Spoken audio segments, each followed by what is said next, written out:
Assalamualaikum warahmatullahi wabarakatuh. Bismillahirrahmanirrahim. Ikhwah fillah. Allah Subhanahu wa taala berfirman dalam Al-Qur'an surat An-Nisa ayat 92 menjelaskan tentang hukuman bagi orang yang membunuh tidak sengaja. Pernah terjadi di zaman Rasulullah SAW. Menurut riwayat Ibnu Jarir dari Ikrimah bahwa seorang yang bernama Al-Haris bin Yazid di Makkah bersama dengan Abu Jahal pernah menyiksa Iyas bin Abu Rabi'ah. Kemudian Iyas telah hijrah bersama Nabi ke Madinah. Setelah perang Badar, banyak pemuka musyrikin yang tewas. Di antaranya Abu Jahal dan beberapa orang kawan-kawannya insyaf dan bertaubat, kemudian secara diam-diam ke Madinah mengikuti hijrah Rasulullah SAW. Di antaranya adalah Haris bin Yazid. Pada satu waktu dalam perjalanan Haris hijrah, Iyas bin Abu Rabi'ah ini melihat dan dia menyangka bahwa Yazid ini dulu pernah menganiaya dia, dan Iyas ini menyangka bahwa Yazid masih tetap kafir, belum memeluk Islam. Di tengah perjalanan itu, maka Iyas pun membunuh Yazid yang disangkanya masih kafir, sehingga tewaslah Yazid. Perbuatan itu langsung dilaporkan oleh Iyas kepada Rasulullah SAW, dan Rasulullah pun lalu memerintahkan Iyas untuk memerdekakan seorang budak sebagai tebusan atas kesalahannya membunuh karena tidak sengaja.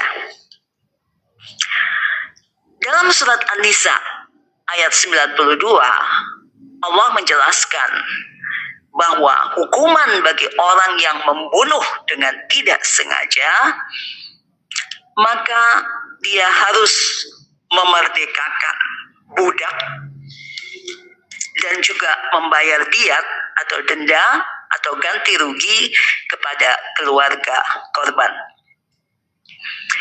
Jika yang dibunuh itu seorang muslim,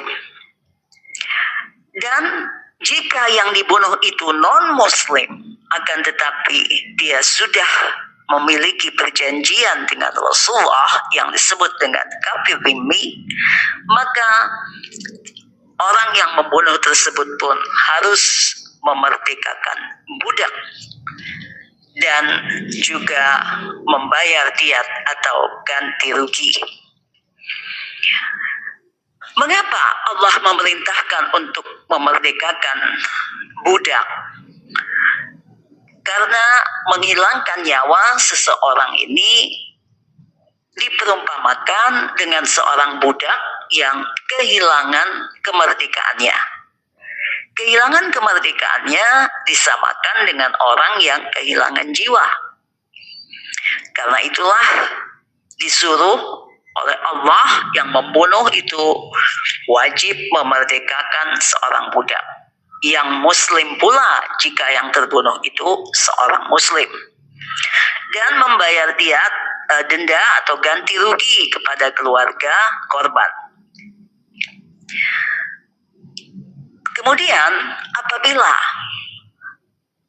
orang yang membunuh ini tidak mampu membebaskan budak dan membayar denda, membebaskan budak, dia tetap harus membayar denda juga. Namun budak ini bisa diganti dengan puasa selama 2 bulan berturut-turut tanpa jeda, non-stop. Apabila ada 1 hari saja yang dia tidak berpuasa dengan sengaja, maka dia harus mengulang kembali dari hari pertama. Kecuali apabila dia tidak berpuasa karena sakit atau musafir, maka hukumnya sama dengan puasa Ramadan, dia bisa mengganti di hari yang lain. Dan pada waktu itu, apabila si orang yang membunuh ini tidak mampu membayar diat ganti rugi, tidak disebutkan nilainya dalam Al-Quran, tergantung kemampuan dan kesepakatan.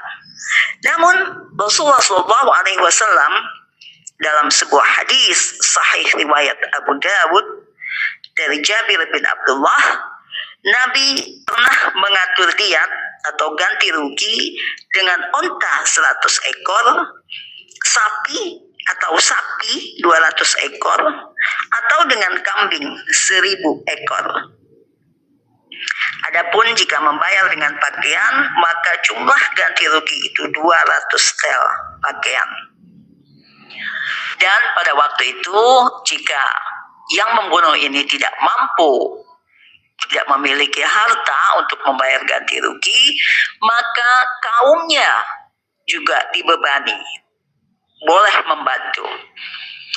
Akan tetapi pada zaman kita ini tidak ada lagi budak, dan juga tidak, satu kampung ini banyak sekali pendatang. Tidak seperti dulu, satu kaum atau satu kampung itu terdiri dari banyak saudara, keluarga. Pada masa kita yang tinggal di satu kampung itu banyak pendatang yang bukan saudara. Tentu saja mereka akan terbebani jika harus membantu seseorang membayar diat atau ganti rugi. Maka karena itulah Allah memberikan alternatif lain dengan membayar dengan puasa 2 bulan berturut-turut jika tidak mampu membebaskan budak. Adapun ganti rugi itu bisa disepakati dengan keluarga korban. Kecuali Allah menjelaskan dalam ayat 92 surat An-Nisa tadi, jika keluarga korban itu bersedekah dalam arti mengikhlaskan, merelakan saudaranya yang terbunuh dengan tidak sengaja tadi, sehingga si pembunuh tadi tidak harus membayar ganti rugi atau denda.